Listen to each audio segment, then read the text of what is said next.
사도신경으로 신앙 고백하시겠습니다. 전능하사 천지를 만드신 하나님 아버지를 내가 믿사오며 그 외아들 우리 주 예수 그리스도를 이는 성령으로 잉태하사 동정녀에 나시고 본디오 빌라도 고난을 받으사 십자가에 못 박혀 죽으시고 장사한 지 사흘 죽은 자 가운데서 다시 살아나시며 하늘에 오르사 전능하신 하나님 우편에 앉아 계시다가 저희로서 산자와 죽은 자를 심판하러 오시리라. 성령을 믿사오며 거룩한 공예와 성도가 서로 교통하는 것과 죄를 사하여 주시는 것과 몸이 다시 사는 것과 영원히 사는 것을 믿사옵나이다. 아멘.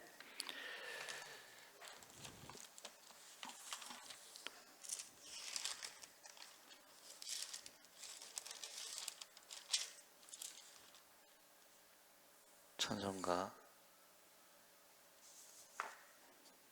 369장 찬송하시겠습니다.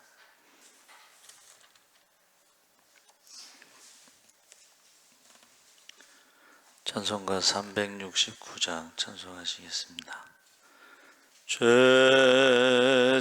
맡은 우리 구주 어찌 좋은 친구인지 걱정 근심 무거운 짐 우리 주께 맡기세. 주께 고함 없는 고로 복을 받지 못하네. 사람들이 어찌하여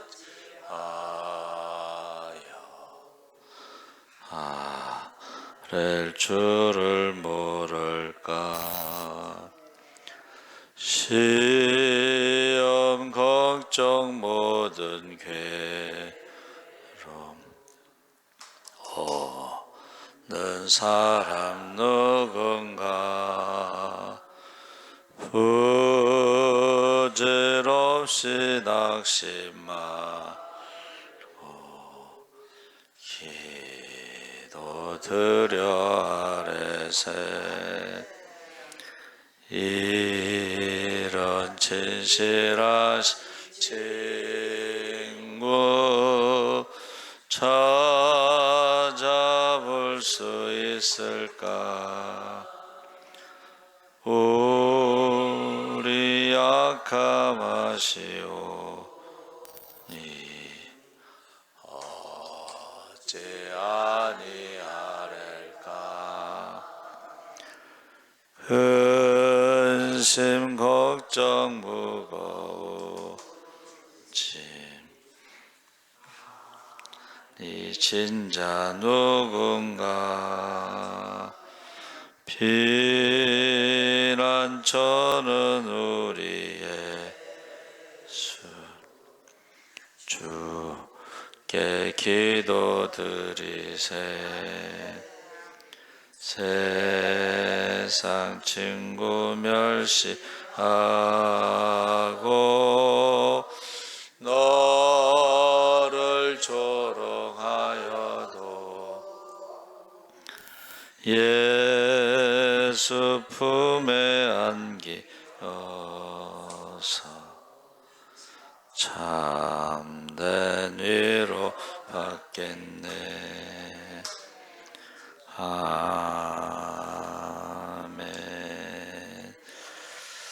하나님 말씀은 히브리서 12장 1절에서 3절까지 교독하겠습니다. 366쪽에 있습니다.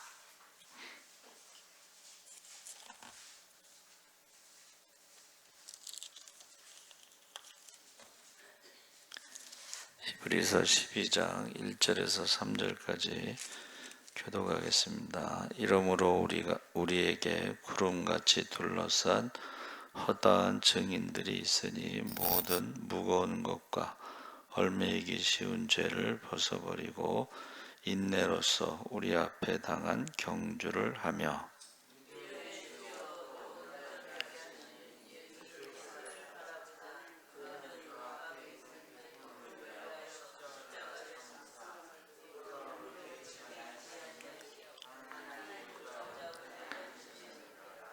3절 함께 읽겠습니다. 너희가 피곤하여 낙심하지 않기 위하여 죄인들이 이같이 자기에게 거역한 일을 참으신 일을 생각하라.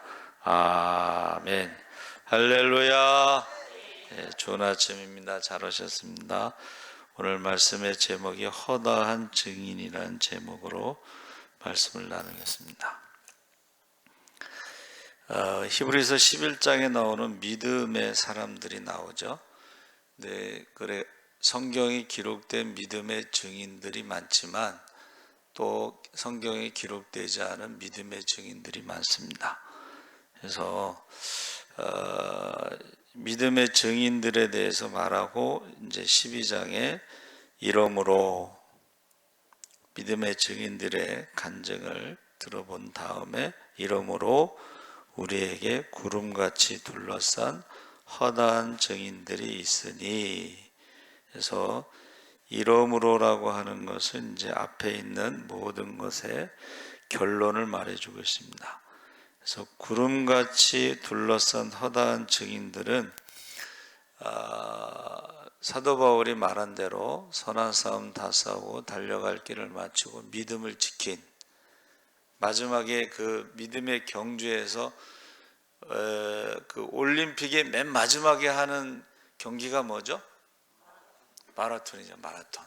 그 마라톤 할 때에 마라톤이 끝나고 나서 폐막식을 합니다.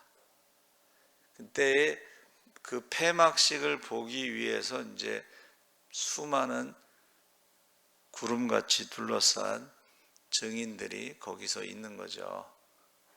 그러니까는 사실은 우리가 생각할 때는 예수 믿는 사람이 많지 않은 것 같지만 그래도 우리가 하나님 나라에 갈 때에 마지막 경기를 딱 들어갔을 때에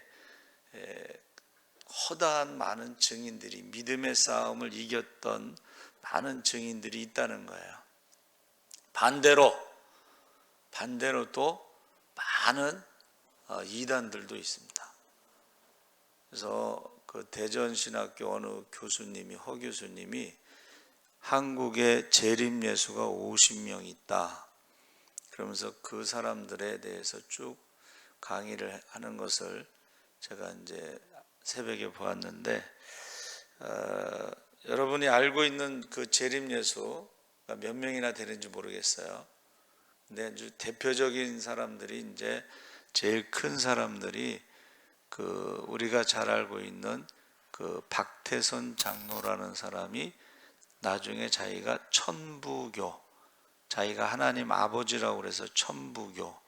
근데 지금도 인터넷에 보면 그 나옵니다. 광고가 나와요. 지금도 집단 생활을 했죠.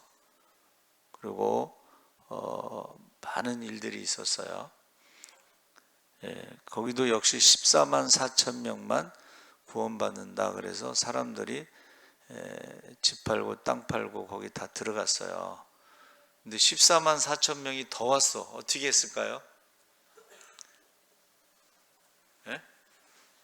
돌려보내야 되잖아. 사실은 14만 4천 명만 되니까. 예루살렘 성전 안에 14만 4천 명, 예루살렘 성전 밖에 또 14만 4천 명. 그래가지고 역곡에 신앙촌도 있고 기장에도 있고 부산 기장에도 있고 또 어디도 있고 뭐 제1신앙촌, 제2신앙촌 이런 식으로 생겼어요. 그런데 그 비슷한 일들이 이제 여러분 최근에 있었던 사건 중에 오대양 사건 아시죠? 박순자라는 사람이 남편이 5급 공무원인데 공예품 공장을 만들었는데 그 직원들을 세뇌시켜 가지고 돈을 많이 빌려오라고 사채놀이를 했어요. 그리고 나중에는 자기 말을 이제 듣지 않으면 딸이 엄마를 때렸어요. 때리라고 해. 근데 죽었어요. 근데 하나님이 불러가셨다. 그 말에 그냥 속는 거예요. 그래서 나중에는 이제 32명이 집단 자살을 했는데 그렇게 무서운 거예요, 이단이. 예? 그러니까 예수 잘 믿는 사람들도 있고 순교한 사람들도 있지만 그 이단에 빠져가지고 굉장히 가정적으로 비극적인 일들이 일어난 것도 많습니다. 그래서 구름같이 둘러싼 허다한 증인들이 있다 했는데 바울은 이제 여기서 경주라고 신앙생활을 설명했는데 1절 하반절에 모든 무거운 것과 얼매이기 쉬운 죄를 벗어버리고 인내로써 우리 앞에 당한 경주를 하며, 그래서 사도 바울이 고린도전서에서 썩지 아니할 승리자의 관을 얻기 위해 상을 받도록 다름질하라고 권면했는데 그 믿음의 경주의 모델이 뭐냐? 믿음의 경주의 모델이 예수님이라는 거죠. 그래서 예수님께서 십자가에 죽기까지 순종했다, 그렇게 말하고 있습니다. 그래서 여기서 우리가요, 우리의 믿음의 모델을 사람으로 삼으면 안 된다는 거예요. 그래서 믿음의 주여 또 온전케 하시는 이인 예수를 바라보자 그랬는데, 사실은 예수님께서 십자가에 죽으시기 전에 부활에 대해서 말씀하실 때 제자들이 안 믿었잖아요. 그리마옵소서. 예수님이 죽으면 어떻게 해요? 우리는 모든 걸 버리고 주님을 따랐는데, 또 3년 동안 따라다녔는데, 그랬을 때에 예수님께서 베드로와 야고보와 요한을 데리고 변화산에 올라갔죠. 거기서 예수님의 모습이 변화됐잖아요. 변형. 그게 부활의 주님의 모습으로 변형이 됐는데, 흰옷, 사람이 빨래해서 희게할 수 없는 그런 하얀 아주 흰색으로 변형됐을 때에 이제 모세와 엘리야가 나타나서 대화를 하는 모습을 보잖아요. 그러니까 베드로가 너무 좋아가지고 주여 여기가 좋사오니 내가 초막 셋을 지어서 하나는 주를 위해서, 하나는 모세를 위해서, 하나는 엘리야를 위해서 초막 셋을 짓고 여기서 살고 싶습니다. 그리고 하나님의 음성이 들리죠. 그 예수님이 세례 받으실 때에 이는 내 사랑하는 아들 기뻐하는 자라고 하는 음성이 들리죠. 그리고 나서 너희는 그의 말을 들으라, 믿으라, 뭐 이렇게 말씀하시는데, 그 다음에 장면이 나오자. 그 다음 장면이 뭐예요? 한번 따라해 보세요. 예수만 보이더라. 사람이 보이면 안 되는데 예수만 보이더라. 그래서 성경에 이것을 뭐라고 그랬냐면, 하나님 나라에 들어갈 수 없는 사람들의 특징이 여러 가지가 있죠. 예? 여러 가지가 있는데 거기 뭐가 나오냐면 당 짓는 사람. 작년에 그거에 있나 보다. 당 짓는 사람이 뭐예요? 사람 중심으로 모이는데, 우리나라의 이단들의 특징은 모두가 다 자기가 하나님이라고, 재림 예수라고, 자기가 성령이라고 주장하는 거예요. 사람. 그래서 뭐 대강 제가 이렇게 생각나는 사람 보니까 문선명도 자기가 재림 예수 메시아라고 그러고, 이재록도 그렇고, 영생교 조희성도 그렇고, 뭐 이런 안상홍도 자기가 성령이라고 그러고, 장길자는 자기가 하나님이라고 그러고, 예? 이만희도 자기가 재림예수. 이만희 신천지 나올 때 그 앞에 뭐가 나와요? 예수 장막 성전. 예수가 들어가잖아요. 그렇죠? 이게 사람 중심으로 모이다 보면 이게 이제 이단이 되는 거죠. 그래서 제가 생각해서 50명의 재림 예수를 따라다니는 사람들이 얼마나 힘들었을까. 되게 다 돈을 많이 바칩니다. 그리고 심지어는 이제 딸도 바치고 막 그러죠. 근데 그것을 아주 영광으로 생각하는 거예요. 엄마를 때려 죽였는데 하나님이 부르셨다고 하고 그걸 영광으로 생각하는 거예요. 이게 우리가 생각할 때 미친 건데 거기에 속는 사람이 있다는 거예요. 거기에 빠지면은 중독되면은 빠져나오지 못한다는 거예요. 그래서 2절에 믿음의 주여 또 온전케 하신 이인 예수를 바라보자. 저는 변화산에서 예수만 보이더라. 할렐루야. 예수만 보이더라. 우리나라는 또 여자 교주도 많아요. 여자 교주. 그리고 되게 사업을 해. 그래서 그 사람들의 노동력을 착취해서 임금을 주지 않아요. 신앙촌 물건이 왜 좋은지 아세요? 임금을 주지 않고 좋은 물건을 만들어내는 거예요. 임금을 주지 않으니까는 임금을 주고 만드는 물건보다 훨씬 더 좋은 거예요. 얼마 전에 그 신나라 레코드도요. 레코드 거기도 마찬가지. 여러분 우리나라의 80~90%가 신나라 레코드에서 나오는 카세트나 뭐 이런 건데 그게요. 임금을 주지 않고 일을 시켜서 만든 물건이에요. 그래서 물건이 좋은 거예요. 값이 싸고. 그래서 예수만 바라보자 했을 때에 우리가 어떤 유혹의 어려움이나 이런 것에서 좀 분별할 수 있어야 되는 거죠. 그래서 3절에 너희가 피곤하여 낙심하지 않게 하여 죄인들이 이같이 자기에게 거역한 일을 참으시는 일을 생각하라. 예수만 바라보시기 바랍니다. 예수만 보이기 바랍니다. 그리고 예수를 생각하라는 거예요. 예수님께서는 돈을 모은 적이 없습니다. 그렇죠? 그래서 그 예수라는 그 영화에 보면은 어떤 사람이 300데나리온을 우리 이제 헌금을 했어요. 그러니까 이제 가룟 유다가 돈 괴를 관리하니까는 누가 헌금을 했습니다. 그랬더니 예수님이 그걸 가난한 사람들에게 가서 주고 와라 그러는 거야. 그러니까는 그 가룟 유다가요 가서 그 동전을 집어 던져. 야, 너희가 좋아하는 예수가 너희에게 주고 오라고 그런다. 그러고 300데나리온 그 동전을 집어 던지고 와요. 여러분, 예수님은 돈을 모은 적이 없어요. 예수님은 기업을 만든 적이 없어요.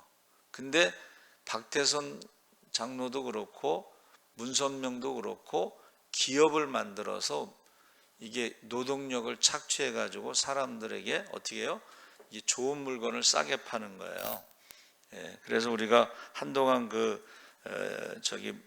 통일교 물건 사지 말기 운동하는데 이게 안 들어간 데가 없어. 그들의 자금이 안 들어간 데가 없어. 저 가평 쪽에 가면 에덴 무슨 성회라고 있어요. 그것도 이단이 만든 거예요. 그러니까 여러분 그 싸고 좋은 거는 좀 의심해야 돼.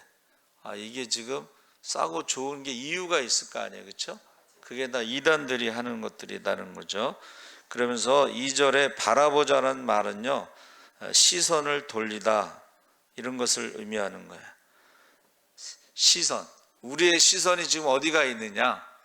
되게 예수님을 만난 사람들과 예수님을 만나지 못한 사람들, 예수님을 만나지 못한 사람들이 사람에게 시선을 돌리게 돼 있어요. 그러나 예수님을 만난 사람들은 사람에게 시선을 돌리지 않습니다. 세상에 있는 모든 것들은 다 배설물처럼 버리는 거예요. 왜 그런지 아세요? 예수를 믿는 데 도움이 안 되는 것들이기 때문에 그런 거예요.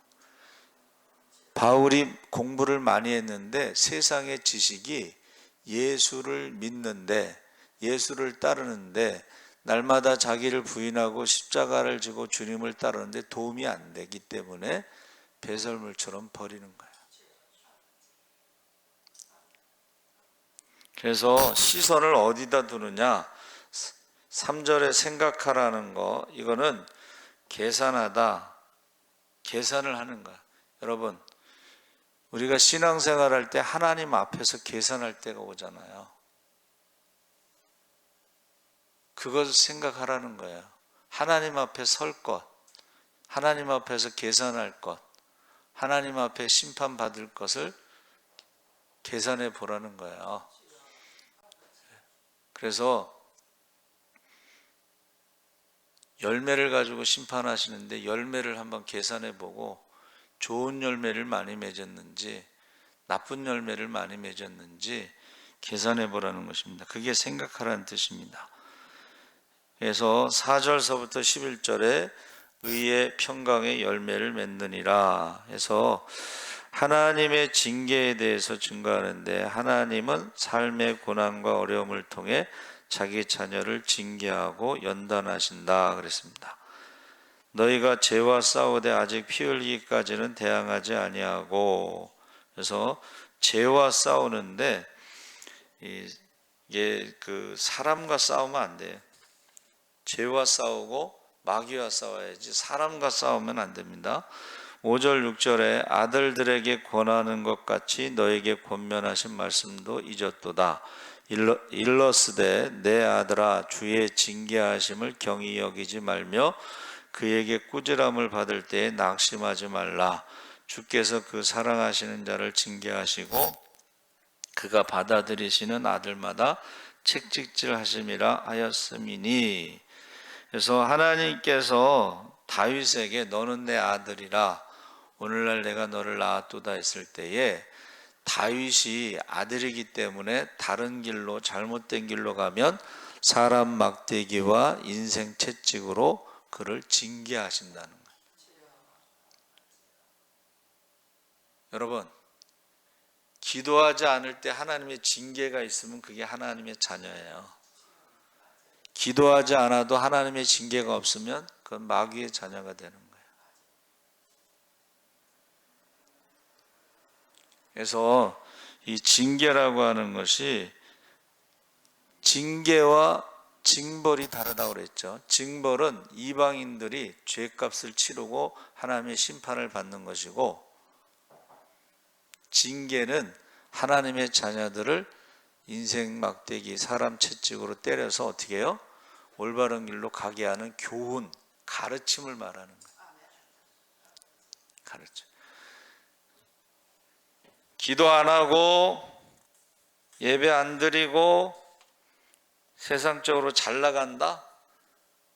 그 굉장히 위험한 거예요. 그래서 어떤 사람이 이제 전도자에게 그랬대. 전도하는 사람에게 예수 안 믿는 부자들이 잘 사는 이유가 뭡니까? 근데 꼭 마땅히 해야 할 말을 가르쳐 주신다고 그랬죠. 부잣집에 돼지를 잘 키우는 거는 잔칫날에 잡으려고 키우는 거다 그랬어요. 이거는 뭐 약한 거고, 제가 신학대학 다닐 때에 불신자들, 마귀의 자녀들은 지옥의 땔감이라고 그랬어요. 지옥의 땔감. 그래서 지금 저와 여러분이 이 아이라는 말이 있죠. 아이, 징계, 아이를 바르게 양육할 때 징계라는 단어에는 파이두오라는 어린이를 의미하는 파이스에서 나왔다. 징계가 어디서 나왔어요? 어린이라는 파이스에서 나왔는데 그 파이스가 바로 자녀 양육을 가리키는 단어라고 그랬습니다.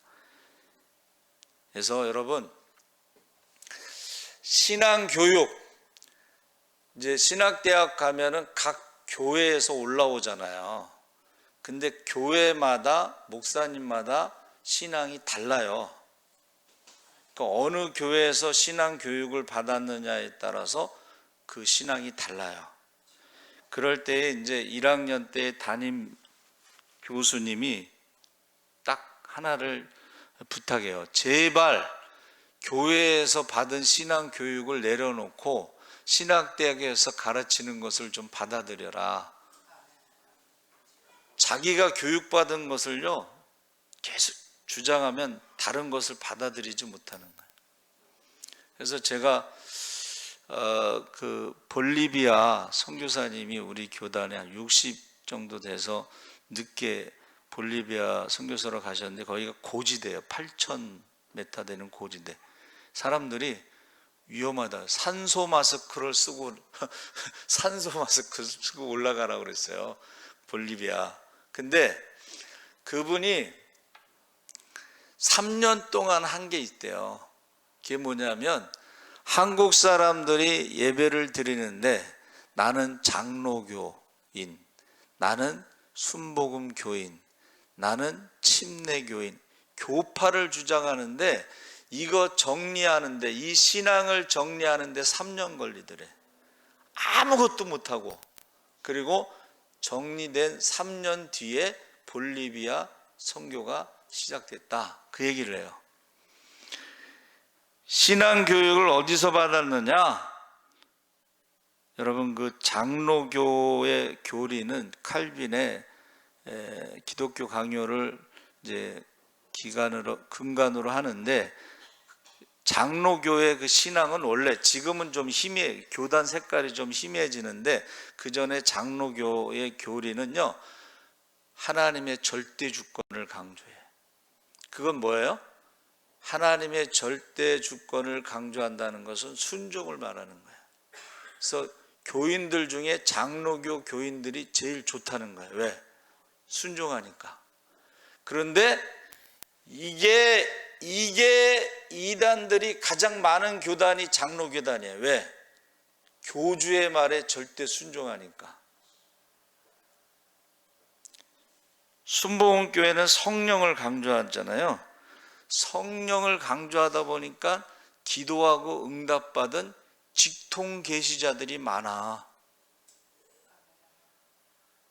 그러면 말씀하고 다른 직통 계시를 받은 사람, 악한 영이 역사하는 사람들이 있어요. 근데 이 사람들이요 기도를 많이 하면서 병 고치는 은사가 나타나니까 거기에 속는 거예요.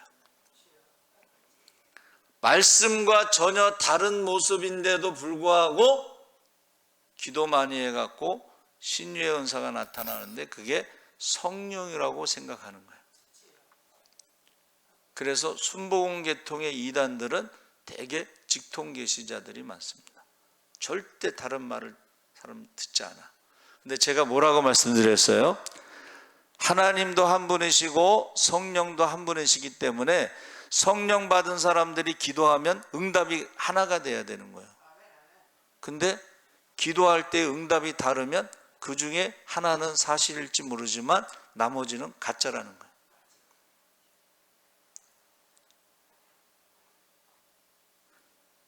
성결교단에도 이단이 있어. 한국에 엘리야라는 사람이 있었는데 이 사람 능력이 얼마나 대단한지 한국에 엘리야라는 별명이 있는데 나중에 잘못돼 가지고 자기가 왕이라고 해서 왕의 옷을 입고 다녀. 머리에 왕관 쓰고 왕의 옷을 입고 다녀. 왜 그러냐면 성결교단에서 강조하는 게 거룩이거든. 성결. 자기 거룩하다는 거야.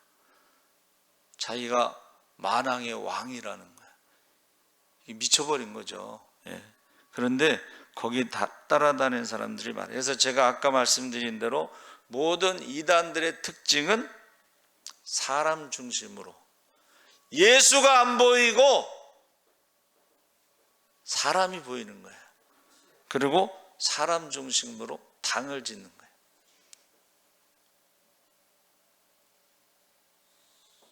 그래서 제가 아까 말씀드린 신앙 교육에 대해서 말씀드렸는데 이게 참 쉽지가 않습니다. 예수가 안 보이는 사람들, 예수만 바라보지 않는 사람들, 예수를 만난 적이 없는 사람들은 사람을 따라가게 돼 있어요. 그래서 결론이 뭐냐면 11절에 무릇 징계가 당시에는 즐거워 보이지 않고 슬퍼 보이나 후에 그로 말미암아 연단받은 자들은 이 의와 평강의 열매를 맺는, 그래서 열매를 보고 안다는 것을 결론으로 삼는 거예요. 열매. 여러분, 사람의 말에 속지 마시기 바랍니다. 예수님이 언제 돈을 모아서 오대양 사건처럼 사채놀이하고 뭐 그런 적이 없어요. 기업을 만든 적이 없어요. 그리고 사람을 때리라고 시킨 적도 없고 사람을 때려서 죽여놓고 하나님이 부르셨다라고 말한 적도 없어요. 근데 이게 중독이 되면 거기서 빠져나오지 못한다는 것입니다. 예수만 보이더라. 그래서 증인이라는 말은 영안이 열렸다 해서 주님을 만났을 때에 그가 이슬람 그 선교사가 이슬람 사람이 목사가 된 간증 제가 말씀드렸는데, 그 사람들이요 이슬람 그 목사님을 불러서 이제 설득하려고 그랬는데 이슬람 목사님이 뭐라 그랬냐면, 야, 너 기독교 처녀하고 결혼하고 싶어서 기독교인이 됐지? 이렇게 말을 했대요. 근데 이 사람이 굉장히 똑똑한 사람인데 뭐라 그랬냐면, 이슬람 법에는 결혼해서 아내를 4명까지 둘 수가 있는데 낙원에 가면 아내를 72명까지 둘 수가 있다는 거예요. 이슬람법에 따르면. 그러면 당신이 말한 대로 내가 기독교인 처녀하고 결혼하기 위해서 만약 기독교인이 됐다면 이슬람에 있는 게 훨씬 더, 여기서는 4명까지 아내를 두고 죽어서는 낙원에 가서 72명이 아내를 두는 이슬람법에 대해서 얘기를 하니까는 이슬람 그 선생님이 할 말을 못 하더라는 거예요. 저는 그 목사님 간증을 들으면서 예수를 만난 사람이 이렇게 변화되는구나. 부잣집 아들인데 재산을 다 포기하고 가족이 명예살인으로 몇 번 죽일 것을 하나님이 구해주시고 하는 간증이 있어요. 그래서 지금은 이제 몸이 안 좋으신데 이제 지금까지 하나님이 기도에 응답하신 것들을 책으로 쓰고 그게 이제 드라마나 영화로 만들어지고 뭐 많은 사람들과 상담을 하고 있는 사역을 하고 있다. 그렇게까지 제가 알고 있는데, 여러분, 예수를 만난 사람과 만나지 않은 사람은 다른 거예요. 예수를 만난 사람은 예수만 바라보는 거예요. 예수만 보이는 거야. 근데 예수를 만나지 못한 사람들은 사람을 바라보는 거예요. 성령 받기 전과 후가 다르다고 그랬죠? 성령 받기 전과 후가, 사도 바울이 성령 받기 전과 후가 다르죠. 그래서 우리가 기도하기 전후가 영적 기상도가 다르고 예배드리기 전후가 영적 기상도가 다르기 때문에 제가 대신방을 하는 거예요. 근데 그걸 모르는 사람들은 대신방, 가정에서 예배를 안 드리더라고. 모르기 때문에 그런 거예요. 저는 전도사 때 예배드리기 전후가 달라지는 것을 경험을 했기 때문에 말씀을 드리는 거예요. 하나님과 우상이 함께하지 못합니다. 예수와 귀신이 함께하지 못합니다. 예배드리기 전후와 후가 달라지는 이유가 그거예요. 예배드릴 때 하나님과 우상이 함께하지 못하고 예수와 귀신이 함께하지 못한다. 그것을 우리가 경험할 수가 있다는 것입니다. 그래서 저와 여러분이 정말 기도를 많이, 이게 모든 이단들이 뭐 사람 중심으로 재림 예수가 50명이다 뭐 그 교수가 말한 것을 들으면서 결론이 뭐냐면 우리가 너무 영혼 구원에 대해서 무관심하다는 거예요. 우리가 너무 예수에 대해서 무관심하다는 거예요. 내가 예수를 만났는지, 내가 예수를 바라보고 있는지, 예수만 보이는지 너무 무관심하다는 거예요. 그 무관심 속에서 재림예수 50명에게 속는 사람들이 얼마나 많은지 몰라요. 여러분, 무관심은 죄입니다. 여러분, 기도를 쉬는 것은 죄입니다. 여러분, 자녀를 위해서 기도하지 않는 거 죄입니다. 우리 청년들의 30%가 죽음을 생각하고 그 중에 17%는 자살을 생각한 적이 있다고 그랬어요. 여러분, 관심을 좀 가지세요. 영혼 구원에 대해서 관심을 가지시고 예수에 대해서 관심을 가지시고 예수를 바라보시고 예수만 보이기를 주의 이름으로 축원합니다. 살아계신 하나님 아버지, 허다한 증인들이 있습니다. 선한 싸움 다 싸우고 달려갈 길을 맞추고 믿음을 지켜 의의 면류관, 생명의 면류관, 축복의 면류관을 받게 하여 주시옵소서. 예수님의 이름으로 기도하옵나이다. 아멘. 하늘에 계신 우리 아버지여, 이름이 거룩히 여김을 받으시오며 나라의 임하옵시며 뜻이 하늘에서 이룬 것 같이 땅에서도 이루어지이다. 오늘날 우리에게 일용할 양식을 주옵시고 우리가 우리에게 죄 지은 자를 사하여 준 것 같이 우리 죄를 사하여 주옵시고 우리를 시험에 들게 하지 마옵시고 다만 악에서 구하옵소서. 대개 나라와 권세와 영광이 아버지께 영원히 있사옵나이다. 아멘. 우리 주여 세 번 부르짖고 기도하겠습니다. 주여